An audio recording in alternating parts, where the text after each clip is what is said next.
Hello student. तो हम लोगों ने एएसटीसी रूल देखा है और एएसटीसी रूल के अकॉर्डिंग सारे के सारे एंगल हम लोगों ने डिग्री में देखे। अब वही एएसटीसी रूल हम लोग एक बार रेडियन में भी देख लेते हैं, ताकि कि कहीं पे भी पाई/2 पाई/3 इस तरीके के टर्म आए तो कन्फ्यूज़न क्रिएट ना हो। जैसे कि सपोज़ करो ये वापस से वही एएसटीसी रूल के लिए हम लोग लाइन बना रहे हैं, जिसमें तुम लोगों को पता होना चाहिए किस लाइन को क्या बोलते हैं।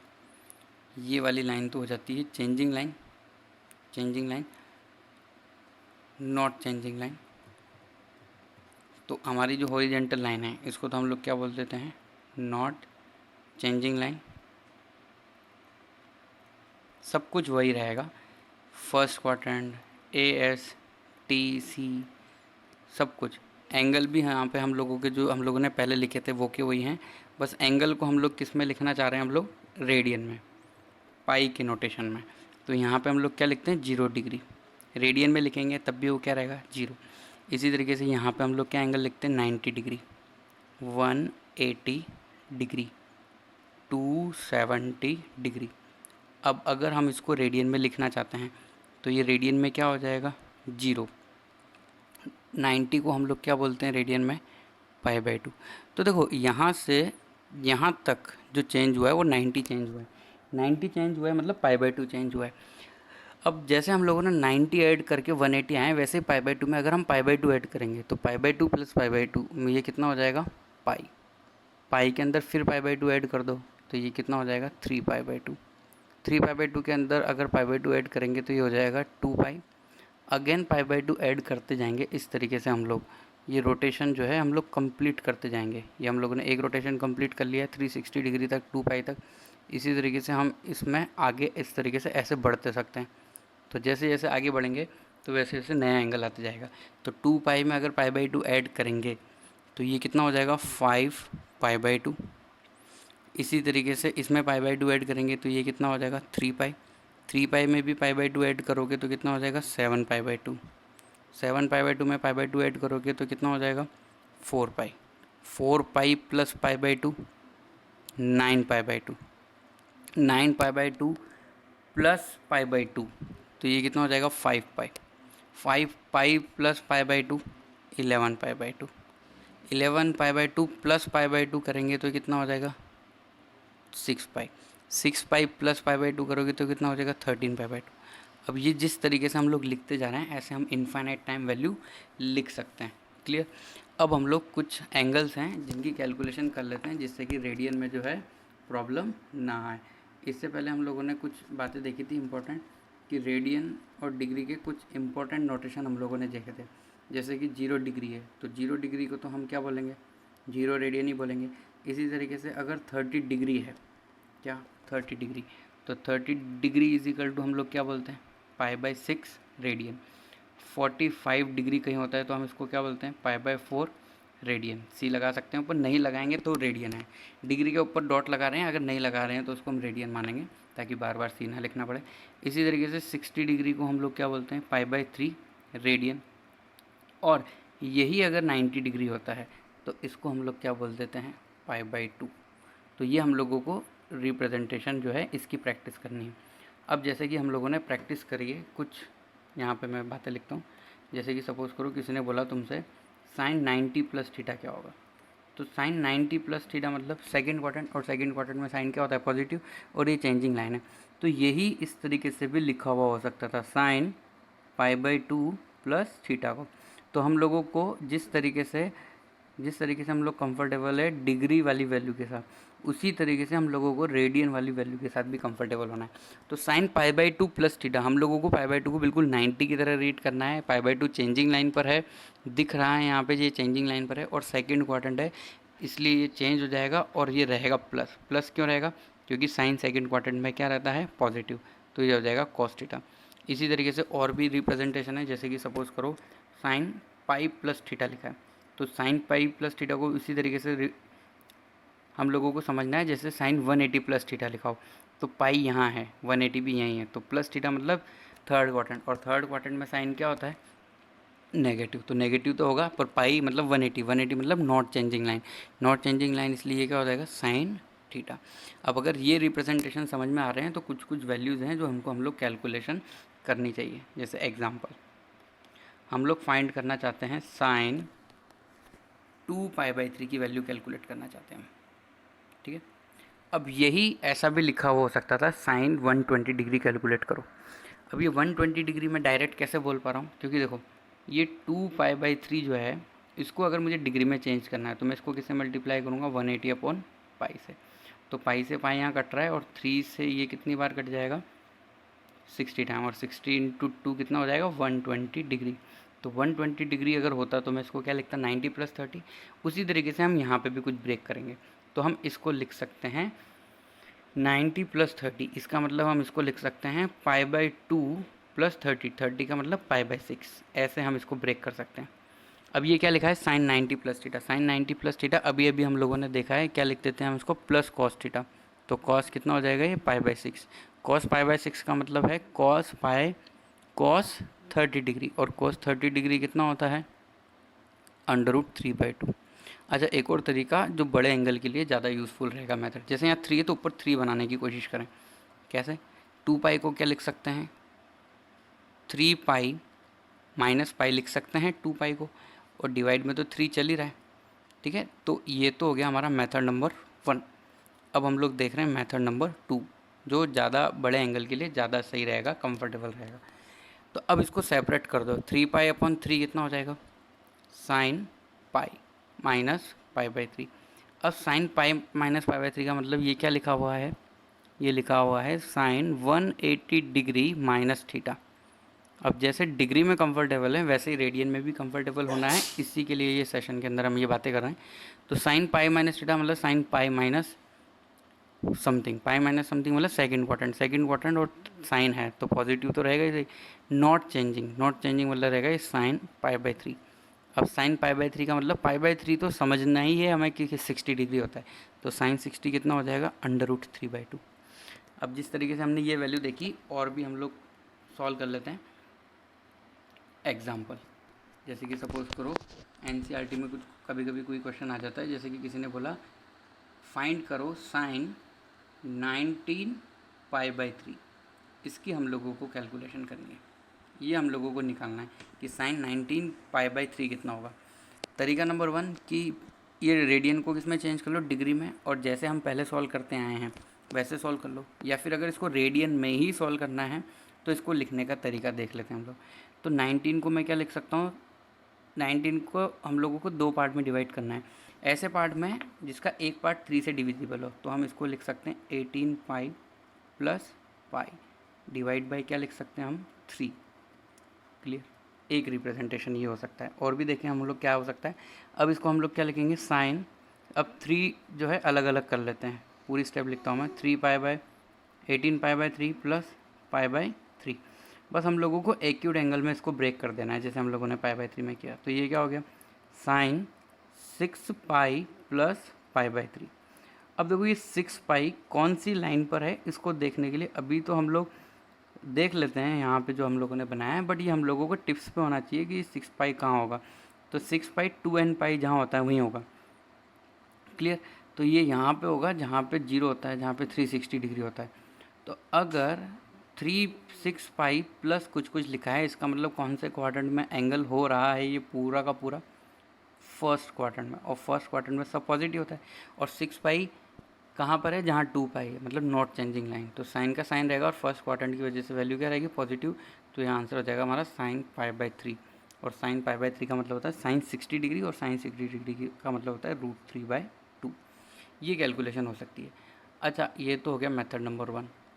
एक और इस तरीके से भी सोच सकता था कोई इसको, कि जैसे कि साइन 19 है, तो जैसे मैंने 18 + π लिखा, तो इसको क्या भी लिख सकते थे हम लोग, 24 या फिर 21 से भी हम लोग इसको ब्रेक कर सकते थे। 21π - 2π, ऐसा भी कुछ हो सकता था। बट इसके अंदर क्या होगा, ये जो डिवाइड बाई 3 होगा तो ये 2π/3 हो जाएगा, और ये 2π/3 भी 0 से 90 के बीच में एंगल नहीं है, तो इसको भी ब्रेक करने में हम लोगों को दिक्कत रहेगी। तो ये वाला जो मेथड है ज़्यादा सही रहेगा। हम लोगों को 19 के आसपास, बिल्कुल पास का वो नंबर देखना है जो 3 से डिविजिबल हो। तो 21 थोड़ा दूर है 18 से, और 18 जो है 19 के ज़्यादा पास में है, इसलिए हम लोगों ने ये मेथड यूज़ किया। इसी तरीके से पाई की और ज़्यादा प्रैक्टिस हम लोग कर लेते हैं। एक क्वेश्चन लेते हैं दूसरा कुछ एग्जाम्पल। सपोज करो किसी ने बोला tan 3π/4 की वैल्यू फाइंड करो। अब मेथड नंबर 1 कि 3π/4 तो किस में है, रेडियन में।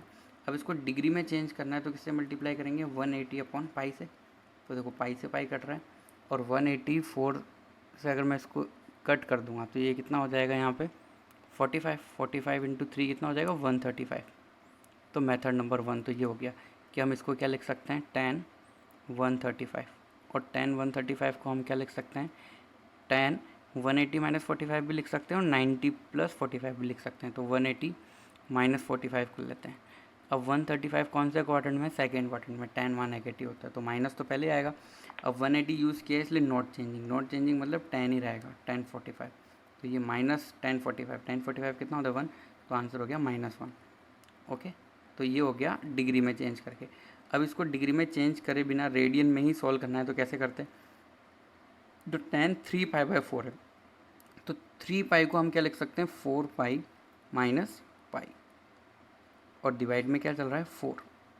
अब इस 4 को सेपरेट कर दो, तो 4 को सेपरेट करेंगे तो ये क्या हो जाएगा tan π - π/4। अभी बिल्कुल वही बन गया जो ऊपर अभी हम लोगों ने थोड़ी देर पहले लिखा था। पाई माइनस, ये देखो क्या लिखा है 180 - 45, यहाँ लिखा है पाई -45। पाई कितना होता है 180 डिग्री और π/4 कितना होता है 45। तो ये वही स्टेटमेंट दोबारा लिखा हुआ है। तो पर हम लोगों को रेडियन में ही डायरेक्ट कैलकुलेशन करनी है तो इसको हम क्या लिखेंगे -tan π/4, और tan π/4 कितना होता है tan 45 मतलब 1। तो ये आंसर कितना हो गया -1। क्लियर। और एग्जांपल देखते हैं। सपोज करो हम लोगों को वैल्यू निकालनी है sin -11 π/3 की। अब देखो यहाँ पर एक स्टेटमेंट तो हम लोग को पहले से पता होना चाहिए कि अगर साइन के अंदर माइनस होता है तो वो बाहर आ जाता है, मतलब sin -x कहीं लिखा हो तो उसको हम क्या लिख देते हैं -sin x। ऐसा तो हम लोगों को कर ही देना है। तो इससे हम लोग क्या लिख सकते हैं -sin 11 π/3।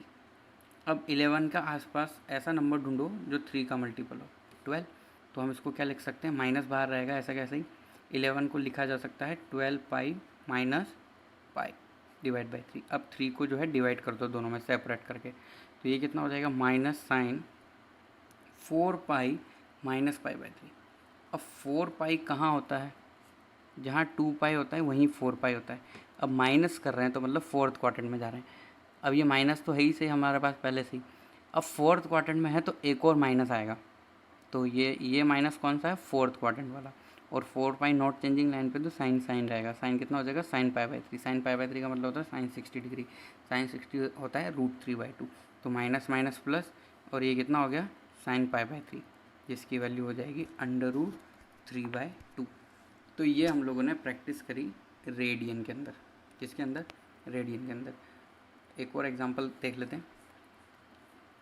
Find the value of tan -15 π/4। अब देखो 15 के आसपास ऐसा नंबर ढूंढो जो 4 से 4 उसको डिवाइड करे तो 16 होगा। तो पहले हम 10 को बाहर ले आते हैं, हम लोग माइनस को माइनस बाहर लिख सकते हैं और इसको क्या लिख सकते हैं हम लोग 16π - π, और डिवाइड में क्या चल रहा है 4। अब 4 को डिवाइड कर दो दोनों में तो ये क्या हो जाएगा tan 4π - π/4। और 4π कहाँ होता है, जहाँ 2π होता है 360 होता है। तो 360 माइनस थीटा मतलब 4π माइनस थीटा मतलब फोर्थ क्वाड्रेंट। फोर्थ क्वाड्रेंट में tan क्या होता है, नेगेटिव होता है। एक नेगेटिव पहले से चल रहा है यहाँ पे, और एक ASTC रूल के अकॉर्डिंग नेगेटिव आएगा। तो ये कितना हो जाएगा tan π/4, या फिर हम इसको ऐसा लिख सकते हैं -tan π/4। क्या लिख सकते हैं -tan π/4। तो ये कितना आएगा -1। तो -1 मिलके कितना हो जाएगा +1। तो tan -15 π/4 की वैल्यू कितनी आ गई 1। तो ये हो गया हमारा ASTC रूल कंप्लीट इस वाले सेशन तक, जिसके अंदर हम लोगों ने डिग्री में भी देख लिया और रेडियन में भी देख लिया है। और अगर मैं बात करूँ sin 0, sin 2π, sin 4π, तो इन सब की वैल्यू कितनी होगी 0। इसी तरीके से साइन पाई, साइन 3 पाई, साइन 5 पाई, ये भी सब क्या होंगे 0। अब जो ये चेंजिंग लाइन है 90 और 270, इसका कॉस कुछ भी ले लो 0 होगा। Cos pi by 2, cos 3 pi by 2, cos 5 pi by 2, cos 7 pi by 2, ये सब 0 होंगे। इसी तरीके से अगर हम इन सब वैल्यू का साइन लेते हैं तो वैल्यू 1 आएगी, और इन सब का साइन लेते हैं तो वैल्यू कितनी आएगी -1। अगर हम इसका कॉस लेते हैं तो वैल्यू कितनी आएगी -1, और अगर हम 0, 2 पाई और 4 पाई का कॉस लेते हैं, मतलब कॉस 0, कॉस 2 पाई, कॉस 2n पाई, तो वैल्यू हमें कितनी मिलेगी 1। क्लियर। तो अब हम आगे बढ़ते हैं। अब हम लोग पढ़ते हैं कंपाउंड एंगल फार्मूलाज, जो तुम लोगों ने एनसीईआरटी के अंदर भी पढ़े हुए हैं। उन्हीं फार्मूले को रिपीट करते हैं और उससे रिलेटेड क्वेश्चन देखेंगे हम लोग अब। तो क्या फार्मूला हम लोगों ने सबसे पहले पढ़ा था साइन a प्लस बी का। तो सबसे पहला जो फार्मूला है वो तुम लोगों ने ऐसा कुछ देखा होगा, साइन a प्लस बी। अगर कुछ लोग सोच रहे हैं इसका प्रूव, तो इसके प्रूव की ज़रूरत नहीं है, प्रूव हो जाता है, बहुत इजी है, बट वो इतना बेनिफिशियल नहीं है। उस प्रूव को करके ऐसा कुछ भी नहीं है कि हम किसी क्वेश्चन को सॉल्व कर पाएंगे उसका जो प्रूव होगा उससे। बस हम लोगों को साइन a प्लस बी कैसे भी पता होना चाहिए। तो ये क्या होता है, रिपीट करो मन में, क्या होता है, sine a cos b plus cos a sine b। इस तरीके से कुछ फार्मूला होता है। अब ये प्लस है तो बीच में प्लस है, अगर यही माइनस होता, मतलब इस तरीके से लिखा होता साइन a माइनस बी, तो जो फार्मूला है उसके अंदर हम लोग क्या लगा देते हैं माइनस। तो ये फार्मूला क्या होता है, sine a cos b minus cos a into sine b। तो साइन a प्लस बी का हम फार्मूला कैसे याद कर सकते हैं, sine cos plus cos sine. इसी तरीके से साइन a माइनस बी का भी हम ये वैसे याद रख सकते हैं, sine cos minus cos sine. Third number का फार्मूला कॉसाइन, कॉस वाला फार्मूला है, तो हम लिख सकते हैं कॉस a प्लस बी को। ये साइन वाले फार्मूले से थोड़ा सा डिफरेंट है। इसके अंदर क्या होता है, ये formula cos cos minus sine sine, cos a into cos b minus sine a into sine b। यहाँ पे ध्यान देने वाली बात यह है कि कॉस के अंदर अगर प्लस है तो फार्मूले के अंदर क्या आ रहा है माइनस, और अगर माइनस वाला फार्मूला है तो उसके अंदर क्या आ जाता है प्लस। तो हम इसको जैसे लिखेंगे cos a cos b plus sine a sine b। ठीक है। अब हम लोग इस फार्मूले का यूज़ देख लेते हैं। इसका यूज़ कैसे हम लोग देख सकते हैं क्वेश्चन के अंदर। जैसे कि सपोज करो किसी ने बोला साइन 15 की वैल्यू निकालो या साइन 75 की वैल्यू निकालो, फाइंड द टी रेशियो भी बोल सकते हैं हम इसको, टी रेशियो, या फिर इतना बोल सकते हैं find the value of sine 15 degree. अब साइन 15 डिग्री हम लोगों को निकालना है, तो 15 डिग्री कैसे कैलकुलेट करेंगे हम लोग, देखो इसका सॉल्यूशन हम लोग देखते हैं अभी जो हम लोगों ने फार्मूला देखा उसकी हेल्प से। तो साइन 15 हम लोगों को निकालना है। अब अगर मैं इसमें ASTC रूल लगाता हूँ तो मैं इसको क्या लिखूँगा, साइन 90 माइनस 75। तो साइन 90 माइनस 75 ASTC रूल के अकॉर्डिंग क्या होगा, कॉस 75। बट कॉस 75 भी हम लोगों को अननोन है। जैसे कि सपोज़ करो मैं इसमें ASTC रूल लगाता हूँ, ASTC रूल लगाने की कोशिश करते हैं। तो साइन 15 को हम क्या लिख सकते हैं, साइन 90 माइनस 75। अब देखो ये फर्स्ट क्वाड्रेंट है और 90 चेंजिंग लाइन है, इसलिए ये क्या हो जाएगा कॉस 75। बट हम लोगों को कॉस 75 भी नहीं पता है। नॉर्मली क्या होता है, ये कॉस 75 आया ना, वैसे हम लोगों के पास 30, 45, 60 डिग्री जैसा आता है तो कुछ पता होता है। तो ये भी अभी हमारे पास पहली बनी हुई है।